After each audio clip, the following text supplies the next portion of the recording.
Para pemirsa, apakah Anda tahu apa yang Hotman Paris lakukan tiap subuh jam 3 subuh, jam 4 subuh? Saya bangun tiap hari jam 3, jam 4 subuh. Dan yang selalu saya lakukan adalah berenang dan minum kopi luwak hitam premium Sintayong. Karena ini aman untuk diminum walaupun belum makan. Inilah kopi kesayangan Hotman. Kopi luwak hitam premium. Sekarang Sintayong malah menyaingin saya suka kopi ini. Mantap banget. Bapak ahli hukum pidana kita. Dalam kasus Vina, apakah menurut Anda dibuka kasus lagi yang sudah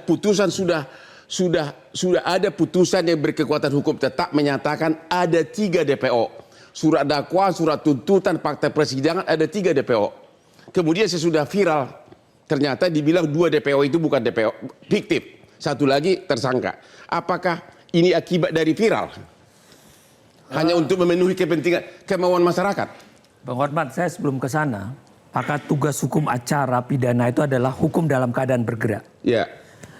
Maka dalam fasenya adalah ada pintu masuknya penyelidikan dan penyidikan. Ya. Dalam kasus Vina, jika kita lihat data konkret, kejadian tanggal 27 Agustus 2016. Ya. Maka di hari yang berikutnya itu sudah ada lantas yang melakukan dalam BAP itu kita bisa lihat itu diakibatkan atau diduga atas kecelakaan. Terus tanggal 31 ada laporan. Maka pada tanggal 6 September itu dibongkar. Dan baru ditemukan oleh dokter forensik menyatakan kematian tidak wajar. Otopsi. Pertanyaannya adalah Bang Hotman, dalam hukum pidana adalah yang paling penting upaya paksa. Orang ditangkap itu tanggal 31 Agustus, terus polisi harus melakukan penahanan 1 September. Berarti apa yang dilakukan? Berarti dia harus mengumpulkan alat bukti. Pertanyaan lebih lanjut, di antara fase-fase itu ada fungsi penasihat hukum. Di dalam dokumen ini ada pengacara karena memang perkara ini 2 anak dan perkaranya ancamannya adalah ancaman hukuman mati 340. Seharusnya polisi atau penyidik menyatakan ada hak daripada setiap tersangka untuk didampingi. Maka kalau kita lihat berkas perkara dalam berkas perkara ini, karena saya berkesempatan membaca berkas perkara penyidikan ini, maka ada surat kuasa tanggal 2 sampai tanggal 14 dalam fase pemeriksaan awal. Ada surat kuasa pengacara, tapi tidak ada satu terkonfirmasi siapa pengacara tanggal 2, tanggal 14. Padahal di awal di situ sudah ada pengakuan untuk tersangka dari ditangkap. Artinya apa? Pengacara itu tidak benar-benar didatangkan gitu? Pengacara bisa jadi tidak didatangkan atau pengacara itu adalah pengacara yang dipilih dan ditunjuk oleh polisi untuk membenarkan satu perkara ini. Dari sinilah pintunya yang memang terjadi ketimpangan-ketimpangan sehingga patut diduga ada pelanggaran hukum acara pidana di sini sehingga tidak teranglah. Polisi tidak menelisik, polisi tidak menelusuri, polisi tidak menemukan, dan polisi tidak bikin terang dalam perkara penyidikannya. Inilah yang disebut dengan cacat, sehingga 8 tahun konstruksi ini tidak duduk letaknya. Makanya tadi ada DPO dibilang 3, padahal seperti yang tadi Bang Hotman sampaikan, ini di BAP sudah jelas kok. Tanggal 1 September itu sama suaranya dari semua tersangka itu. Tapi tanggal Oktober, kita lihat 19 Oktober 2016, semua berita acara dicabut. Begitu terjadi penggantian lawyer, berarti ada sesuatu. Masing-masing bilang ada kekerasan. Semua pertanyaan-pertanyaan sudah disiapkan di papan tulis kami harus menyampaikan gitu. Dan anehnya lagi, kita bisa melihat dalam putusan hakim, putusan nomor 4 tahun 2017, di halaman 99 dan 100 dalam putusan tersebut, dan 144, hakim mengambil alih dengan pertimbangan walaupun tidak berkesesuaian, hakim hanya mengambil berita acara pemeriksaan. Berita acara pemeriksaan yang ditandatangan itu dianggap petunjuk. Padahal tidak ada persesuaian keterangan satu saksi dengan saksi yang lain. Tidak ada persesuaian keterangan saksi dengan alat bukti yang lain. Tidak ada alasan yang tepat untuk mendudukkan daripada perkara tersebut. Dan keempat, hakim tidak melihat apa sebenarnya kerjaan mereka dan kesusilaan dari pelaku ini. Disinilah membuat ketimpangan itu, Bang Hotman. Terima Pak Wahyu Kompolnas. Apa sebenarnya penyebab kok ada laporan masyarakat tidak langsung diproses? Penyebabnya itu apa? Bukan tidak langsung, tetapi kadangkala kan penyidik butuh bahan tertentu. Justru adanya viral ini, itu ada masukan baru untuk polisi. Bahkan kadang-kadang ketika data tidak lengkap, dengan adanya viral ini data jadi lengkap. Ya. Jadi sebetulnya kalau tidak viral bisa saja lengkap, tetapi dengan viral ini bisa saja ada tambahan data. atau sama sekali tidak diproses. Oh bukan, saya kira kalau itu kita harus menghormati apa yang dilakukan penyidik, Pak. Ya. Harus kita hormati. Tetapi setidaknya viral ini di satu sisi ada positifnya karena dia bisa menambah data, bisa mengembangkan data, bisa juga membuka data yang tersembunyi. Jadi Kompolnas pun sebagai institusi mendukung gerakan rakyat untuk no viral no justice. Tidak harus no viral no justice. Apa dong? Tetapi viral ini bisa menjadi substitusi untuk Bang mendukung Hotman, keadilan. saya mau jelas dikit. Ya. Saya kira sebenarnya persoalannya begini, jangan-jangan ya gini. Pak polisi kita lagi banyak sibuk ngawal-ngawal. Salah satunya itu. Ngawal-ngawal menteri, ngawal-ngawal apa, ngawal-ngawal segala macam. Sehingga tugas tupoksi pada waktu reformasi pemisahan TNI dan Polri, kepengen polisi itu adalah untuk melindungi masyarakat, lupa. Gitu loh. Ya itu betul. Ini harus kita kembalikan ke situ gitu loh. Gimana Pak Nenggolan?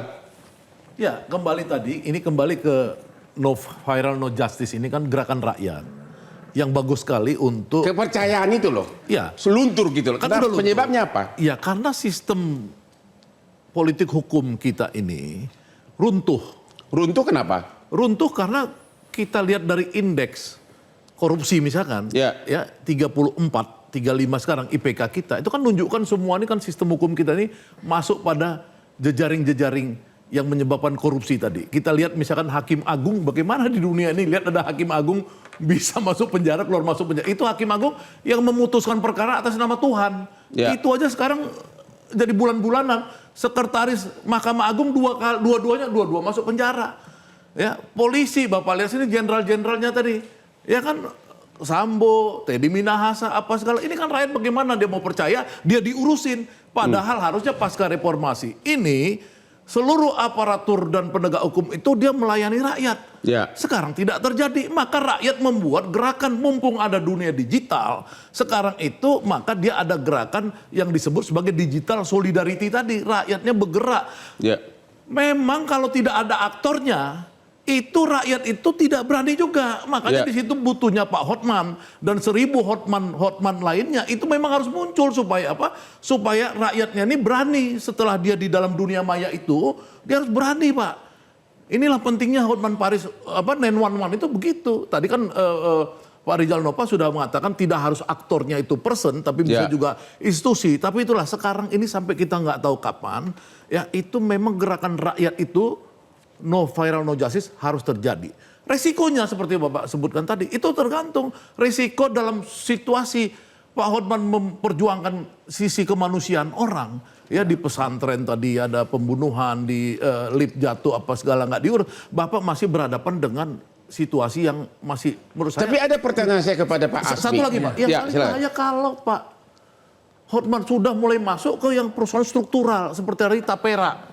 Ya, itu kan sudah ada kepentingan orang dengan uang triliunan seperti itu. Nah, itu mungkin Pak Hotman siap-siap aja untuk mengambil risiko lebih berat lagi. Kalau tadi Pak Hotman bilang udah semua ngancam-ngancam, ini lebih ngeri lagi Pak. Tapi ya itu mudah-mudahan ya kita doakan Pak Hotman terus berani kan untuk membela rakyat di sisi Pak itu. Asmi, kan kita punya ratusan lembaga bantuan hukum. Kenapa kok bisa kalah pamor sama Hotman 911 gitu loh lembaga bantuan hukum? Apa yang penyebabnya apa? Oke, yang pertama saya bilang gini, tidak selamanya juga ya. Kita sebagai akademisi harus bilang no viral no justice itu tidak selama juga. Ya. Sepanjang kalau pekerjaan itu tidak beres, ada pengecualian. Hari ini misalnya kerja-kerja itu di ruang publik menjadi itu. Ada faktanya dan keadaan. Yang lain harus kita akui juga, harus kita hormati, tidak selamanya. Tapi begitu ini kerjaan polisi masuk ke ruang publik, ya mau tidak mau jangan salahkan masyarakat menjadi pengawasnya. Hari ini terjadi. Kembali lagi tadi Bang Hotman bilang tadi, ya gitu banyak dan segala macam lagi-lagi gitu loh. Ini kan masalah keinginan, bukan hanya keinginan Bang Hotman. Sesuatu itu bisa berubah selain punya keinginan, punya kemampuan. Punya kemampuan tapi tidak punya keinginan juga tidak bisa. Bang Hotman hari ini punya keinginan untuk menggerakkan negara hukum yang baik, kepengen kualitas penegakan hukum yang baik, dan Bang Hotman punya kemampuan. LBH yang ada itu ya maaf, baru kadang adik-adik yang baru selesai sekolah, baru junior dan segala macam dengan segala keterbatasannya. Apalagi medsos yang sekarang memerlukan satu kebutuhan biaya sendiri. dengan gaji yang tidak seimbang dan segala macam, ya bagaimana? Padahal dengan bantuan hukum cuma-cuma, katakanlah Bang Hotman ngasih free itu, ya semua orang mendapat seperti kucuran air. Inilah orang yang tepat, inilah orang yang punya memang mampu, punya keberanian. Karena Bang Hotman punya kemandirian finansial, yang lain mungkin tidak. Inilah mungkin Hotman menjadi satu-satunya tumpuan pada masyarakat. Punya akses, punya finansial yang tidak perlu takutin oleh siapa-siapa. Sedangkan orang kalau punya ketergantungan finansial dan orang yang digerakkan oleh sesuatu, ini orang siapa dan bisa ditekan apa. Jelajahi cara baru mendapatkan informasi. Download Metro TV Extend sekarang.